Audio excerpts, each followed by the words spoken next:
and show you how to work into the third loop.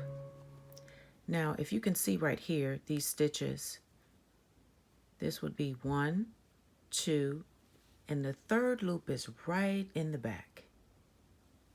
Okay, so I am doing some double crochets here.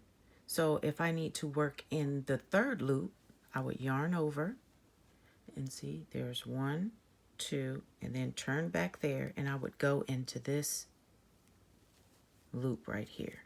That's considered the third loop. Now I'll do it again. Yarn over, go into that third loop, just like so, and complete your stitch. And that's all to it.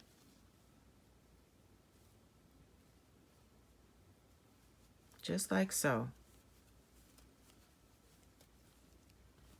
So I hope that tutorial was helpful for you. And by going into the third loop, you see it creates this beautiful knit-like pattern on whatever you're crocheting. So thank you for tuning in.